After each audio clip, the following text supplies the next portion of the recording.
Okay, here we are with this 5-year plan, video number 2. So I was just mentioning that within this real estate column, we really do have a lot of flexibility.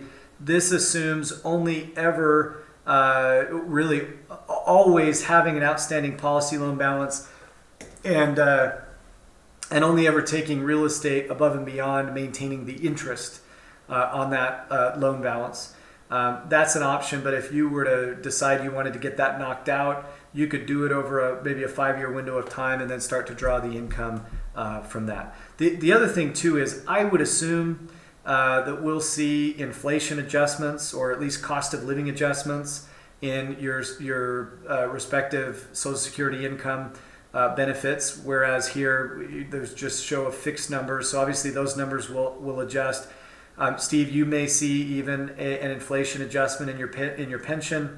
So there's, in other words, there's a few other little nuances that we could probably factor in here. But I think this is probably a pretty good indicator of what our 5-year versus 8-year would look like. And my takeaways would be, obviously, if we're only in a 5-year window of time, what we start out with is less in the 5-year than, of course, it would be in the 8-year. We're probably, in fact, let me pull up the 8-year real quick.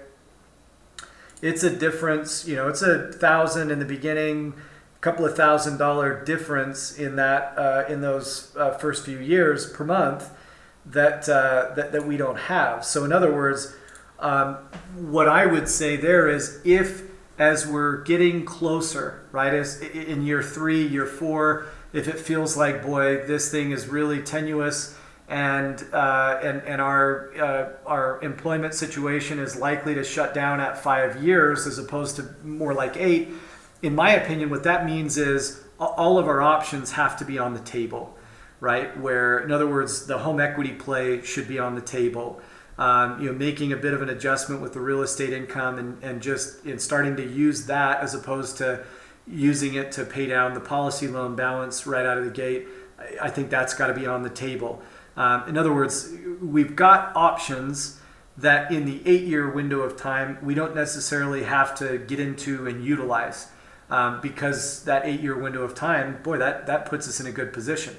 But if it's only a 5-year window of time, now we've got to look at all the cards that we've been dealt and how we can best play those so that we give ourselves the best possible chance of success from a monthly income standpoint. And as you look at this, and if you're in year 5, if $6,600 a month just isn't going to cut it, I know you mentioned in a previous email, well, maybe you consider simplifying a little bit. Maybe you downsize, and this $175,000 that you have is the result of the sale of your home. And you've now put yourselves in a smaller place that's less expensive, et cetera, and you can make that $6,600 a month work for you. Anyway, that's the idea. I don't want to ramble, but if in a 5-year scenario with less time, I think we've got to throw all options on the table and see how we can make those work for us. So anyway, let me know if you have any questions. I think last time was perfect.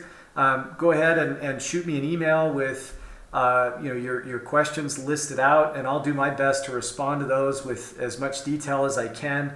And then when we meet together on Monday of next week, then I will have already been exposed to your questions. You would have already been exposed to my responses, and then we can just sort of make sure that we're on the same page and talk about some next steps.